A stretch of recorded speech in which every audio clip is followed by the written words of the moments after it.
이 저녁 하나님께서 우리에게 주시는 말씀은 출애굽기 14장 15절부터 25절입니다. 구약 102쪽입니다. 출애굽기 14장 15절부터 25절입니다. 구약 102쪽입니다.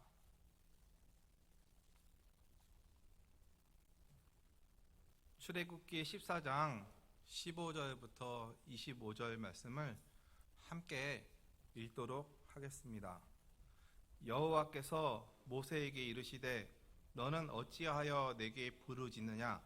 이스라엘 자손에게 명령하여 앞으로 나아가게 하고 지팡이를 들고 손을 바다 위로 내밀어 그것이 갈라지게 하라. 이스라엘 자손이 바다 가운데서 마른 땅으로 행하리라. 내가 애굽 사람들의 마음을 완악하게 할 것인즉 그들이 그 뒤를 따라 들어갈 것이라. 내가 바로와 그의 모든 군대와 그의 병거와 마병으로 말미암아 영광을 얻으리니 내가 바로와 그의 병거와 마병으로 말미암아 영광을 얻을 때에야 애굽 사람들이 나를 여호와인 줄 알리라 하시더니 이스라엘 진 앞에 가던 하나님의 사자가 그들의 뒤로 옮겨가매 구름 기둥도 앞에서 그 뒤로 옮겨 애굽진과 이스라엘 진 사이에 이르러 서니 저쪽에는 구름과 흑암이 있고 이쪽에는 밤이 밝음으로 밤새도록 저쪽이 이쪽에 가까이 못하였더라. 모세가 바다 위로 손을 내밀매 여호와께서 큰 동풍이 밤새도록 바닷물을 물러가게 하시니 물이 갈라져 바다가 마른 땅이 된지라. 이스라엘 자손이 바다 가운데를 육지로 걸어가고 물은 그들의 좌우에 벽이 되니 애굽 사람들과 바로의 말들 병거들과 그 마병들이 다 그들의 뒤를 추격하여 바다 가운데로 들어오는지라. 새벽에 여호와께서 불과 구름 기둥 가운데서 애굽 군대를 보시고 애굽 군대를 어지럽게 하시며 그들의 병거 바퀴를 벗겨서 달리기가 어렵게 하시니 애굽 사람들이 이르되 이스라엘 앞에서 우리가 도망하자. 여호와가 그들을 위하여 싸워 애굽 사람들을 치는도다. 아멘. 수요 예배 나오신 모든 성도님들에게 우리 주 예수 그리스도의 은혜와 평강이 함께 하시기를 바랍니다. 이따금씩 사역을 하다 보면 선교팀을 보낼 때도 있고 다른 이유로 새벽에 인천국제공항을 다녀올 때가 있는데 새벽이라서 도로가 과속방지 카메라가 없다면 마치 아우토반처럼 마음 놓고 달릴 수 있을 정도로 보통 뻥뻥 뚫려 있습니다. 이처럼 운전을 할 때 막힘없이 질주할 때면 가끔씩 저는 이런 생각을 해봅니다. 내 인생도 이처럼 시원시원하게 막힘이 없었으면 좋겠다. 그러나 우리의 삶이라는 것이 살다 보면 반드시 장애물을 만나게 되어 있습니다. 덜미를 턱 잡는 듯 그리고 앞으로 나아갈 수 없게 만드는 그런 장애물을 인생에서 만날 때가 분명히 있습니다. 어떤 장애물은 껑충 뛰어넘어갈 수 있는 허들 같은 가벼운 장애물이기도 하고 어떤 장애물들은 시간이 좀 지나더라도 우회하여 돌아갈 수 있는 장애물이기도 하고 또 어떤 장애물들은 높더라도 사다리를 타고 넘어갈 수 있는 장애물이기도 합니다. 장애물마다 힘듦의 강도 차이가 크겠지만 웬만해선 뛰어넘을 방법과 헤쳐나갈 방법이 있습니다. 문제는 그 장애물 앞에서 지레 겁먹고 포기한다라는 것입니다. 마치 초등학교 체육 시간에 뜀틀을 넘는 것에 실패해서 한번 다쳤던 친구가 다시 뜀틀을 넘는 것이 무서워서 망설이는 것처럼 말입니다. 믿음과 용기를 가진 사람에게만 장애물이 더 이상 장애물이 되지 않습니다. 또 나를 가로막았다고 생각했던 장애물들이 훗날 돌아보면 별 볼 일 없는 것, 인생에서 그렇게 중요하지 않은 것들에 내 스스로 의미를 부여한 그런 장애물일 때도 있습니다. 이런 사실도 모르고 하나님께서 주신 고귀한 생명을 스스로 끊는 사람들을 볼 때마다 가슴이 미어지고 마음이 너무나 아픕니다. 그러나 저와 여러분 우리 인간에게는 넘지 못할 단 하나의 큰 장애물이 있습니다. 그것은 바로 죽음입니다. 죽음. 가끔씩 텔레비전을 통해서 인간이 대자연 가운데 이뤄놓은 업적들을 보면서 감탄할 때가 있습니다. 와, 인간이 이렇게 광활한 광산을 개발해 놓았다니.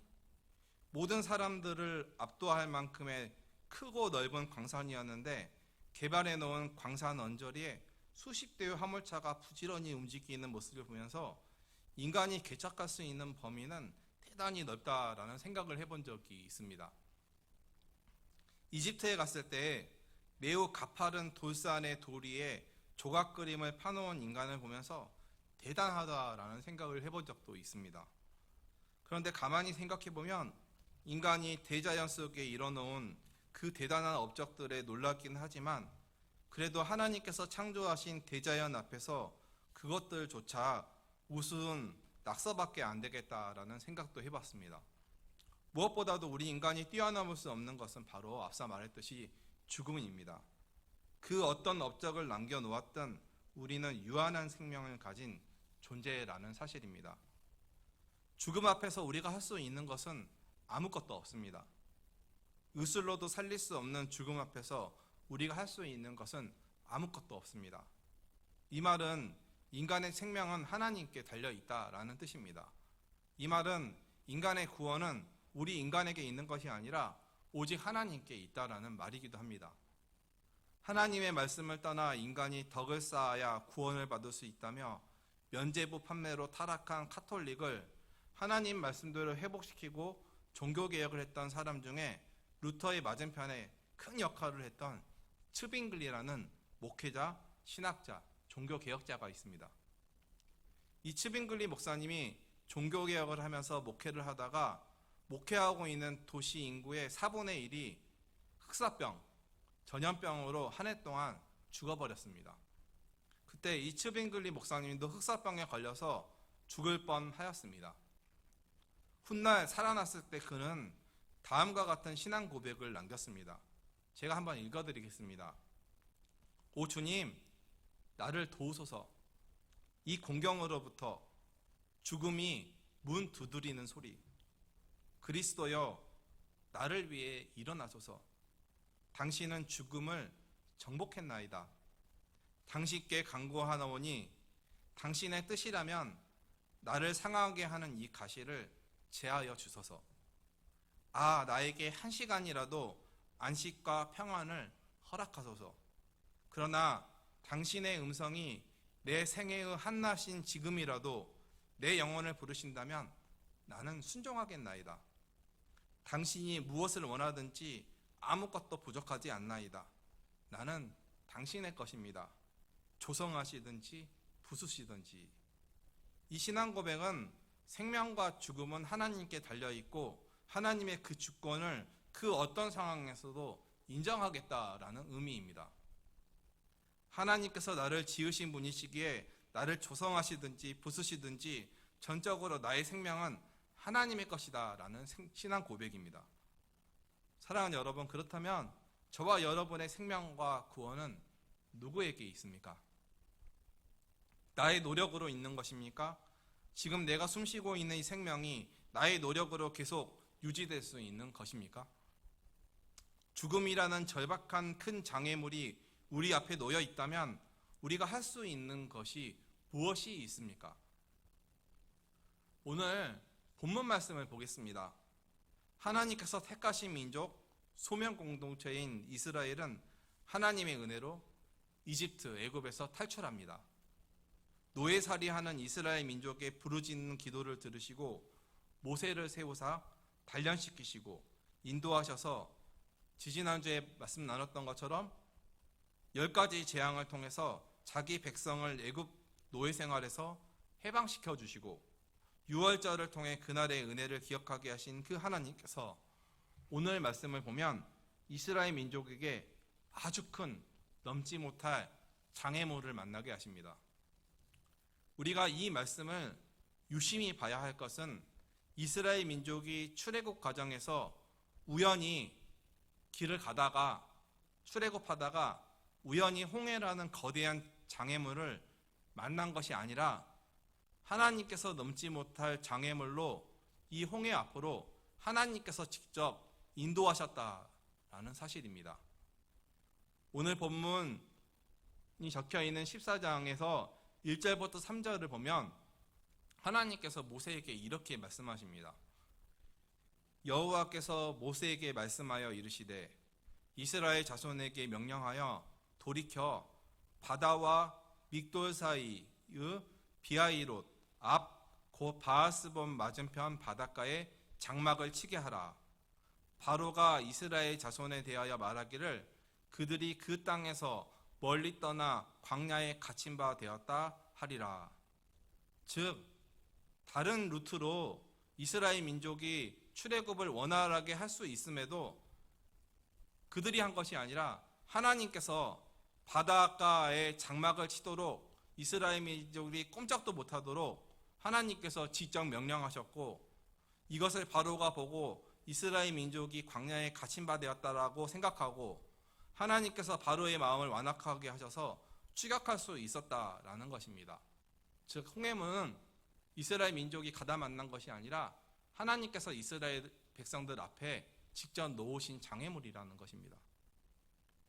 그렇다면 왜 하나님께서는 이스라엘 민족을 출애굽할 수 있도록 은혜를 주신 후에 막힘없는 질주의 길, 형통의 길을 주지 않으시고 얼마 지나지도 않아서 바로 이스라엘 민족 앞에 인간으로서는 도저히 넘을 수 없는 불가능한 장애물, 홍해를 만나도록 하시고 바로의 군대의 추격을 통해 큰 두려움과 고통에 떨도록 하셨을까요?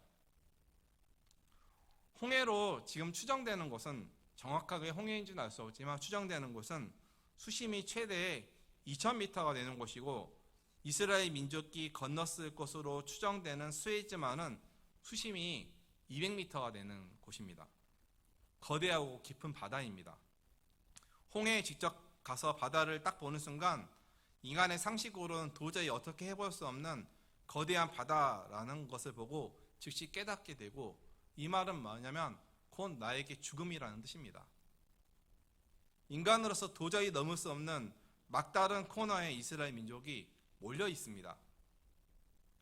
앞에 놓인 홍해는 인간의 힘으로는 건널 수 없는 불가능한 장애물이고 더 큰 문제는 애굽의 군대가 자신들을 죽이려 쫓아오고 있다라는 것입니다.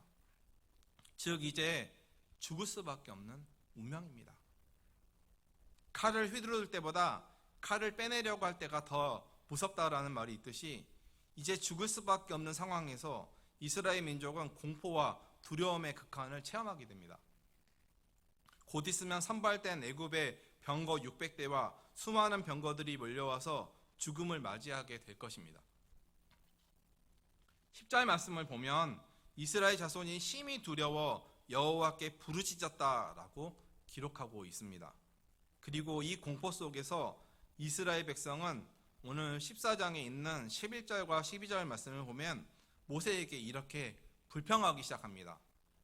그들이 또 모세에게 이르되 애굽에 매장지가 없어서 당신이 우리를 이끌어내어 이 광야에서 죽게 하느냐? 어찌하여 당신이 우리를 애굽에서 이끌어내어 우리에게 이같이 하느냐? 우리가 애굽에서 당신에게 이른 말이 이것이 아니냐 이르기를 우리를 내버려 두라. 우리가 애굽 사람을 섬길 것이라 하지 아니하더냐? 애굽 사람을 섬기는 것이 광야에서 죽는 것보다 낫겠노라 라고 불평합니다. 불평이 극에 달하고 있습니다. 바로 앞에는 건널 수 없는 홍해라는 장애물이 있고 바로 뒤에는 애굽 군대가 죽이려고 쫓아오고 있으니 이러한 불평도 할 만합니다. 도저히 대책이 없고 이제 죽을 일만 남았기 때문입니다. 그런데 이때 모세가 이스라엘 백성들에게 아주 놀라운 선포를 합니다.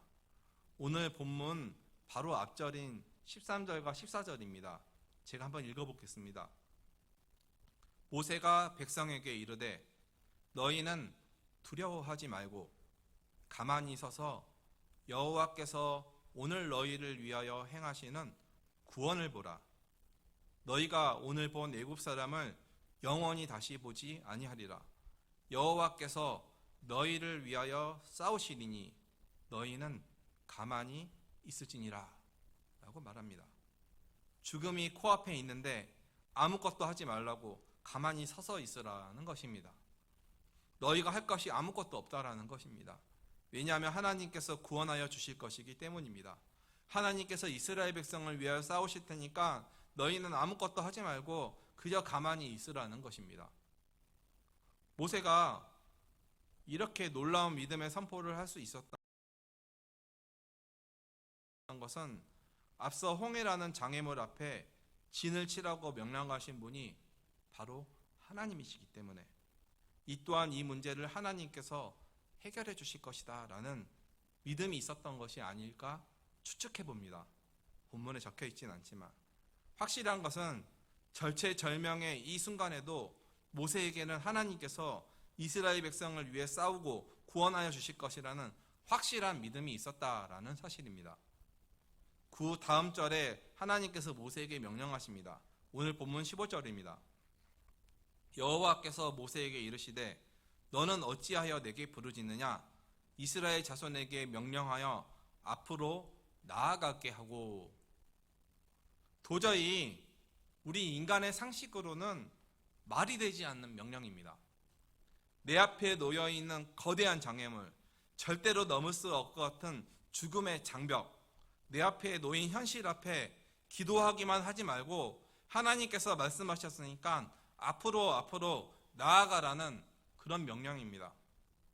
사랑하는 여러분, 하나님께서 이처럼 내게 말씀하셨다면 지팡이를 들고 손을 들었는데 이 거대한 바다가 갈라질 것이라고 믿음으로 여러분들은 전진하시겠습니까?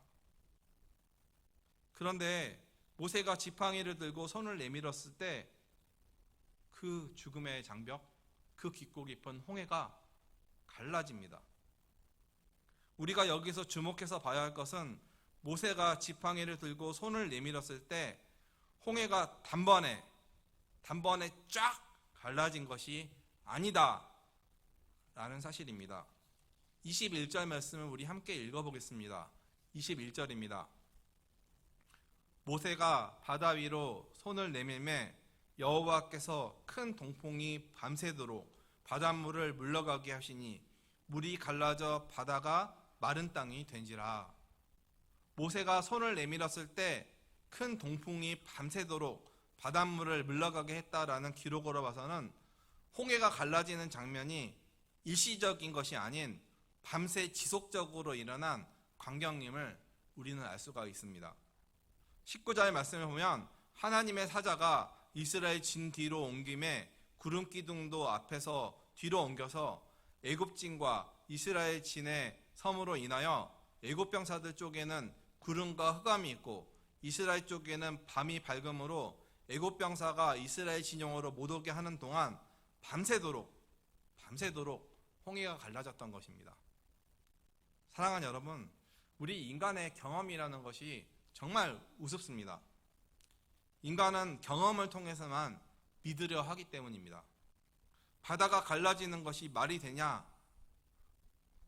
라고 묻다가 우리 주변에 실제로 모세의 기적이라고 불리는 바다가 갈라지는 자연현상을 보게 되면 그때서야 바다가 갈라질 수 있다라고 믿기 때문입니다.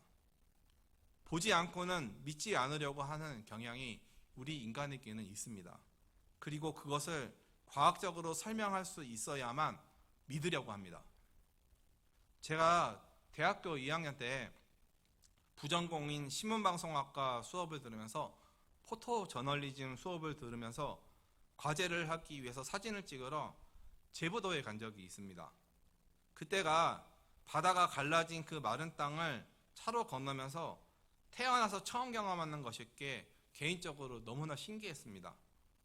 우리나라 주변에서도 볼 수 있는 바다 갈라짐은 해와 달과 지구의 합작품으로 조석의 저조시 주위보다 높은 해저 지형이 해상에 노출되어 바다를 양쪽으로 갈라놓은 것처럼 보이는 현상이라고 합니다. 바다가 갈라진다라는 것을 못 본 사람과 과학적 설명을 듣지 못한 사람은 아무리 바다가 갈라졌다고 해도 두 눈으로 볼 때까지는 죽어도 안 믿을 것입니다. 우리 인간이 그렇습니다.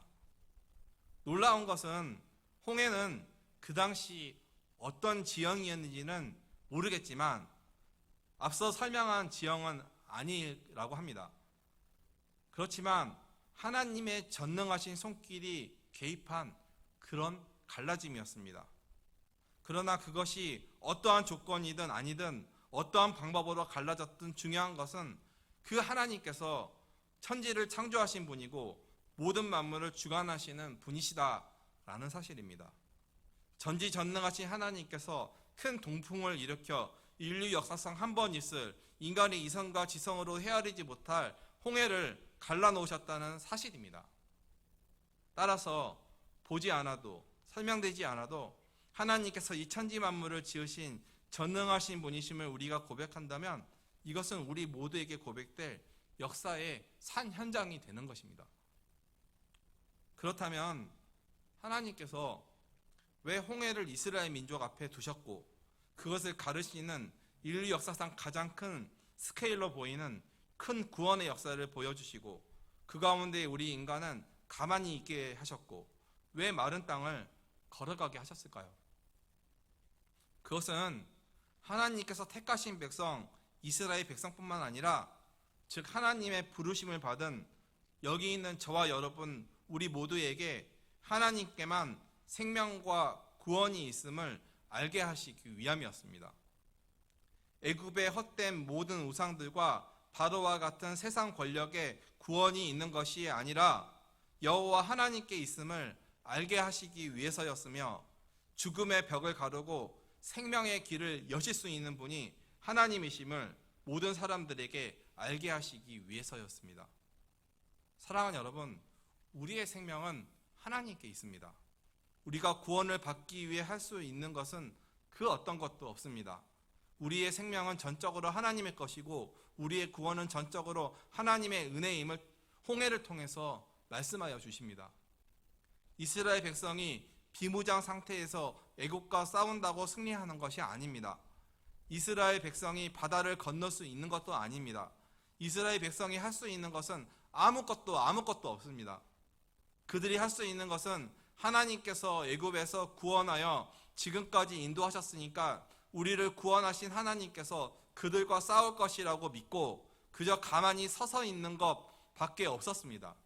그들이 홍해의 경험을 통해서 얻은 것은 생명의 길은 오직 하나님께 있다라는 깨달음이었습니다. 사랑하는 성도 여러분, 우리가 예수 그리스도를 통해서 얻은 생명과 구원이 저와 여러분 우리의 노력으로 된 것입니까? 전적으로 거저주시는 하나님의 그 사랑으로 우리가 받은 것입니다. 이스라엘 백성이 홍해 앞에서 가만히 서 있었는데 아무것도 할 수가 없어서 가만히 서 있었는데 하나님의 권능과 은혜로 우리가 성육신하신 예수님을 통해서 우리도 가만히 있는 상태로 구원받은 것입니다. 이처럼 홍해 사건은 하나님께서 하나님의 주권과 능력과 은혜로 자기 백성을 구원하시어 생명의 길로 인도하신다라는 것을 알려주신 놀랍고 놀라운 은혜의 사건인 것입니다. 또한 홍해를 통해서 우리에게 하나님께서 말씀하시는 것은 하나님을 신뢰하는 자 앞에는 뛰어넘지 못할 장애물은 없다라는 것입니다. 때로는 인생의 길에서 장애물을 만난다고 하더라도 믿음 안에서 제대로 걸어가고 있다면 그 장애물은 뛰어넘게 하기 위해 하나님께서 홍해처럼 예비하신 장애물이라는 것입니다. 말씀을 떠나 망나니처럼 살다가 만나는 어쩔 수 없는 장애물이 아니라 하나님의 섭리 가운데 살아가다가 만나는 장애물이 그렇다라는 것입니다. 예를 들면 어떤 사람이 정성 카지노에 가서 도박으로 수십여 개의 빚을 지고 하나님 그 장애물을 제거해달라고 밤낮 기도하면 응답이 되겠습니까? 성실히 믿음 안에서 광야의 길을 걸어가다 만나는 장애물이라면 그것은 하나님께서 뛰어넘게 하기 위해서 예비하신 장애물이 되는 것입니다. 하나님께서 말씀하셔서 홍해라는 죽음과 같은 장애물을 만났지만 하나님께서 직접 그곳으로 이끄셨기에 하나님의 섭리 가운데 내 힘과 능력이 아닌 하나님께서 하나님 되심을 나타내기 위해 장애물이 우리 앞에 놓일 수 있다라는 것입니다. 하나님께서 이스라엘 민족에게 바라시는 것은 불평이 아닌 불가능한 것을 가능케 하시는 전능하신 하나님, 생명의 길을 내시는 하나님을 신뢰하는 것이었습니다. 이스라엘 민족은 10가지 재앙을 통해서 자신을 구원하신 그 하나님의 능력을 출애굽한 후 얼마 지나지 않아 새까맣게 잊어버렸습니다. 그리고 그들은 거대한 장애물 앞에서 불평을 하였습니다. 하지만 하나님께서 이 홍해 사건을 통해 우리에게 원하시는 것은 불평이 아니라 믿음이라는 것을 깨닫게 해주십니다. 너희는 두려워하지 말고 가만히 있어서 여호와께서 오늘 너희를 위하여 행하시는 구원을 보라. 너희가 오늘 본 애굽 사람을 영원히 다시 보지 아니하리라. 여호와께서 너희를 위하여 싸우리시니 너희는 가만히 있으지니라. 넘는 것이 불가능한 장애물이지만 오직 전능하신 하나님, 우리를 위해 싸우시는 하나님만을 신뢰하라는 것입니다. 하나님께서 우리를 위해 그 장애물을 뛰어넘게 하신다라는 것입니다. 사랑하는 여러분, 믿음 생활을 하다가 만나는 장애물이 있으십니까? 저와 여러분은 누구를 의지하겠습니까? 불평만 하시겠습니까? 아니면 끝까지 자기 자신만을 믿으며 똥꼬집 부리며 버티겠습니까? 부딪혀 보다가 안 되면 그냥 포기하실 것입니까? 아니면 오직 하나님의 능력만을 신뢰하며 우리를 구원하실 하나님을 향해 모세처럼 믿음으로 하나님의 신뢰함으로 손을 바다로 뻗으시며 나아가시겠습니까? 하나님의 능력으로 홍해가 갈라졌습니다. 하나님께서 홍해를 가르셨습니다. 하나님께서 죽음의 길에서 자신의 백성이 살 수 있는 생명의 길, 구원의 길, 소망의 길을 활짝 열어서 바닥을 마른 땅바닥처럼 걷게 하셨습니다. 전적인 하나님의 능력과 그 은혜로 말미암아 홍해의 길, 생명의 길이 활짝 열렸습니다. 우리 하나님은 생명의 길을 열어주시는 분이시기 때문입니다. 그렇기에 하나님께서는 예수 그리스도를 십자가에서 죽으시고 부활하게 하사 완전히 죽을 수밖에 없었던 우리에게 하나님의 나라에 갈 수 있는 생명의 길, 구원의 길, 소망의 길을 십자가의 대속을 통해 활짝 홍해처럼 열어주셨습니다. 갈라진 홍해를 마른 땅 밟고 건너서 약속의 땅, 안식의 땅, 가나안의 땅으로 가게 하셨듯이 전적인 하나님의 능력과 자기 자신을 버려 성육신하신 예수 그리스도의 십자가의 죽음과 부활의 은혜로 마른 땅 밟고 가듯 불가능해 보이는 방법으로 장차 하나님의 나라로 들어갈 수 있는 생명의 길이, 영원한 생명으로 향하는 길이 우리 앞에 열렸습니다. 이처럼 하나님께서는 우리에게 생명의 길을 열어주시는 구원의 하나님이십니다. 말씀을 정리하겠습니다. 이처럼 우리에게 놀라운 생명의 길을 열어주신 하나님을 일평생 삶의 현장에서 신뢰하며 그 은혜에 늘 감사하고 찬양하며 살아가다가 어떤 장애물을 만나더라도 하나님의 능력을 온전히 신뢰하며 이스라엘 백성처럼 당당하게 믿음으로 걸어가시기를 바랍니다. 그럴 때 바다가 양쪽에 벽이 되어 튀어지는 물이 자신의 백성을 새롭게 하시는 세례의 예표라고 사도 바울이 고린도전서 10장에서 고백한 것처럼 하나님께서 믿음으로 걸어가는 여기 있는 모든 사람들을 새롭게 하시고 어떠한 어려움이 있더라도 바다 같은 상황에서도 마른 땅을 밟게 하시며 저와 여러분을 생명의 길로 인도하실 것입니다. 쫓아오던 애굽의 병사들이 마침내 하나님의 섭리 가운데 구름 기둥에 옮겨짐과 어지럽게 하심으로 멸절되었고 이스라엘 민족은 마침내 홍해를 건너며 오늘 본문 다음 장인 출애굽기 15장에서 승리의 노래를 부르는 것처럼 믿음으로 나아가는 여기 있는 저와 여러분 우리 모두에게 이렇게 살아갈 때 반드시 승리의 노래가 마르지 않게 하실 것입니다. 기도하시겠습니다. 사랑과 은혜가 풍성하신 하나님, 이스라엘 민족이 출애굽하였지만 하나님께서는 바닷가에 진을 치게 하시며 바로의 마음을 움직여서 추격하게 하시어 이스라엘 민족이 건널 수 없는 홍해라는 큰 장애물 앞에, 죽음 앞에 두렵고 떨도록 하시고, 그 속에서 하나님 그들이 할 수 있는 것이 아무것도 없다라는 것을 알게 하시고, 모세를 통해 그들이 가만히 있게 하시고, 그 죽음의 그 벽을, 장애물을 무너뜨리시고, 그 깊은 홍해 바다를 가르시며 마른 땅처럼 걸어갈 수 있게 하셔서 생명의 길을 활짝 열어주시는 분이 하나님이심을 나타내셨습니다. 하나님, 믿음으로 살아갈 때 저희가 만나는 이 모든 장애물들 앞에서 두려워하지 않게 하시고, 불평하지 않게 하시고, 원망하지 않게 하시고, 항상 하나님의 전능하신 능력을 의지하며 내 앞에 생명의 길을 여시는 그 하나님, 구원의 하나님을 신뢰함으로 늘 믿음의 승리의 노래를 부르는 복된 주의 자녀가 될 수 있도록 인도하여 주시옵소서. 감사드리며 예수님의 이름으로 기도합니다. 아멘.